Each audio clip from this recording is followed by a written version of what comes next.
Greetings, viewer. I've just been looking at some pictures of my efforts to create some Hanoverian units, partly based on the excellent information from the website, which I shall put in the credits at the end. Going back in time, when dinosaurs ruled the earth and I was a young lad, as I've mentioned before, books like this was pretty much all we had to rely on. No internet back then, chaps and chapettes.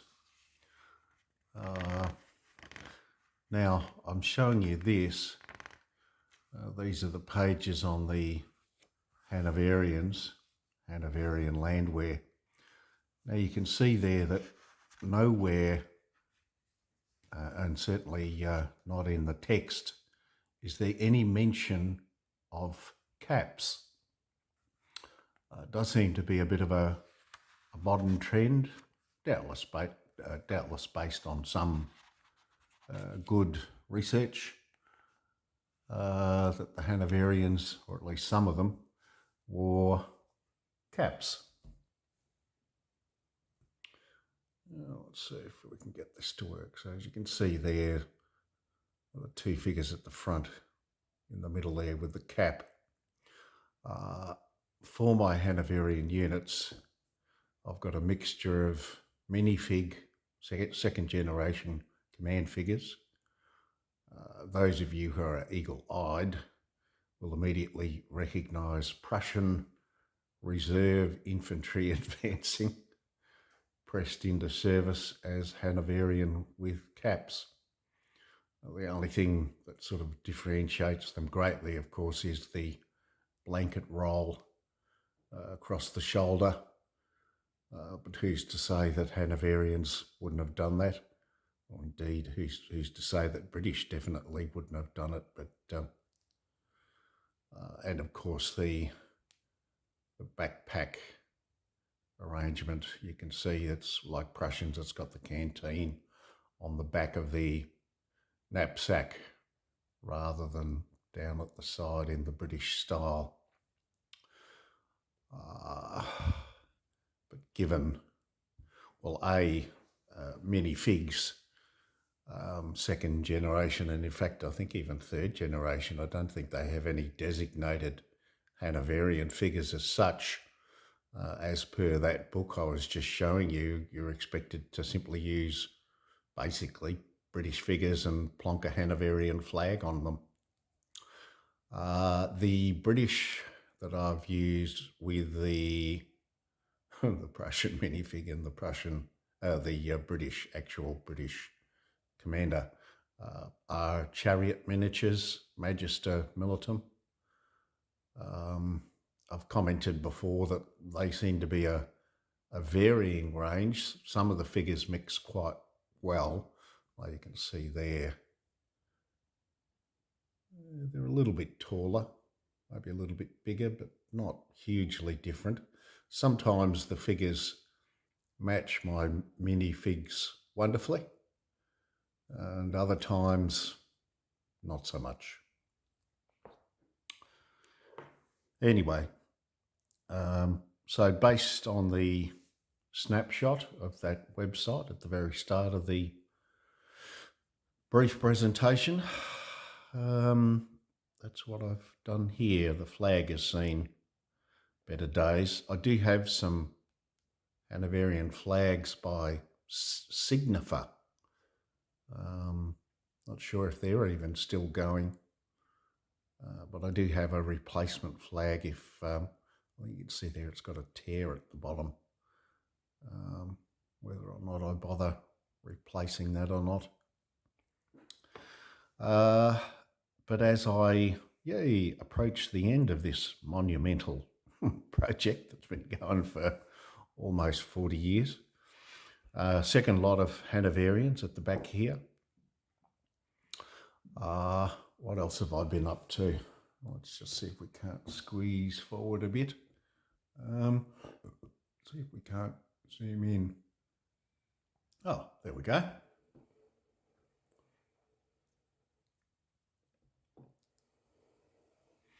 The other thing I've been working on, as you know, each of the main protagonists have a 4 infantry, 1 cavalry allied unit. Each infantry unit is 32 figures, each cavalry unit 12. My original plan was to simply use the skirmisher figures for the major nation. Say, for example, the French, they've got Italian and an Italian and Polish allied, let's call it a corps, 2 Polish infantry units, 2 Italian infantry units, and then 6 each of Polish and Italian cavalry. Originally, I was just going to use French figures, but I got a bit of a bee in my bonnet, and I had the figures. Had to cheat a little. Decided to do skirmisher figures that matched the Allied Corps. So, for example, here, now this was just a nice, simple, easy paint conversion. They're just your bog standard French voltigeurs painted up as Italians, different Italian units. Sorry if the picture goes occasionally a little bit blue. I'm not sure quite why it does it here. Something to do with the light, obviously.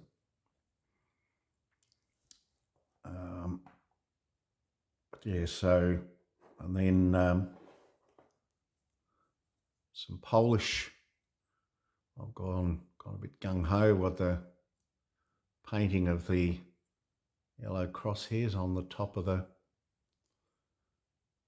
some Polish skirmishers. Again, don't look too closely. Look at my hands. Lumps, lumps, lumps. Arthritis. And I never was much chop as a painter anyway, but I think they look okay. The old 12-inch rule. But I'm certainly no talent as a painter. Now, strictly speaking, these are Polish line troops in the old minifig catalogue. But as best as I can tell, the only difference between these and what the old minifig second-gen catalogue categorised as skirmish troops is it's exactly the same figure, but the skirmishers had a much taller plume. So I've cheated a bit there. Now what I've done with each of the allied units for each country is I've done a 50-50 split of the skirmishers. I mentioned about the French Allied Corps being half Italian, half Poles. Well, if I want to go down that direction, I can actually split those up in halves so that, say for the Poles, for example, I would have 2 stands of 6 Polish cavalry, 2 32-figure units of Polish infantry, and then these 2 stands of Polish skirmishers. So yeah, I've done that for each of the Allied Corps for the major protagonists.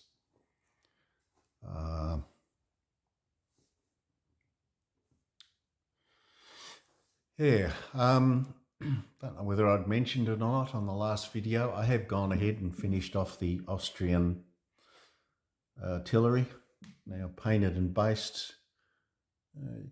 Again, nothing to write home about, but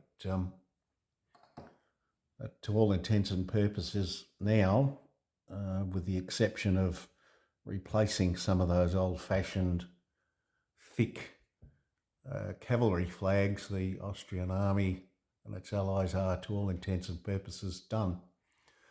I think in previous videos I've shown the heavy cavalry force with the Austrians, I had a Bavarian battery, and I've gone ahead and replaced that Bavarian battery with proper Austrian light artillery. I designate them light by the fact there's only 2 figures a stand, medium artillery, three artillery figures per stand, and then of course your heavy artillery is 4 figures per stand. Oh, excuse my arm. And bit of a waste of time really, but just something I wanted to do. This is a spare set of 16 figures, Bavarians, 3rd generation minifigs, and a little 2nd generation minifig here on the end. You can see the difference in the height when you sort of really get down and dirty. And I did go ahead and snip off probably half the length of the bayonet on this 3rd generation figures, so they really did stand out. It's one of the few 3rd generation figures I actually didn't mind, was the Bavarian figure, somewhat strangely. But anyway, it was sitting there in my spares box like a shag on a rock.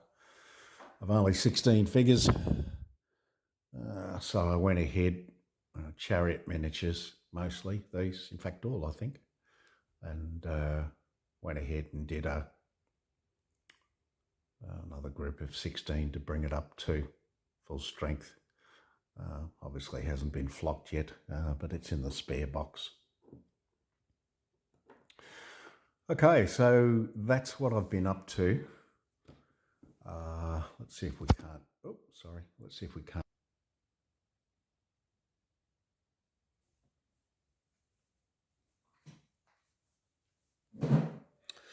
Sorry about that, technical difficulties. Yes, the other thing that I've been working on is the skirmish figures for the Austrian Allied Corps, which is a sort of southern German Catholic corps. Bavarians over here. And Württembergers, Duchy of Berg, I think. Most of them are 1806 minifig, Württemberg figures. Duchy of Berg, I forget the name of this one. It's another small duchy. Yes, you can see there some Württemberg skirmishes, the first 2 stands, and then some Bavarian skirmishes, the last 2 stands. Coming back a bit, you can see that space there, that's where the 3rd Austrian Grenadier unit is going to go. With the Austrians, they are, to all intents and purposes, once that Grenadier unit is finished, they are, to all intents and purposes, done. I still have to work out what I'm going to do about these thick old-fashioned flags. I'm going to try cutting off the flag to keep the pole, because I've worked out that, terrible camera work as usual. You can see how thick that pole is. Well, if I chop that off at the hand and insert some wire to replace that flagpole, you're going to have a fairly skinny top and a fairly thick bottom. Well, I don't fancy trying to hack off the bottom half of that flagpole. But anyway, we'll see how we go. It might be a case of something I just have to live with. Fairly excited in the sense that once that 2nd unit of Hanoverians have done, I'll have the Austrian Grenadier unit of 32, 2 Russian line units of 32, 1 Russian Guard unit of 32, and 8 skirmish figures to represent the Finnish contingent of my combined Swedish-Finnish allies for the Russians. Set myself a target of getting it all done no later than July the 1st this year, so 4.5 months. So hoping that might inspire me to knuckle down and get on with it without minimising, 32 figures by, what's that, 5? What's that, 160 figures? But we should press on. Anyway, as per my YouTube channel, enough piffle. Thank you for watching. Hope everyone's well. Look after yourselves. Yes, the world is batshit crazy, but dear friends, the world has always been batshit crazy. Look after yourselves. Take care. Bye for now.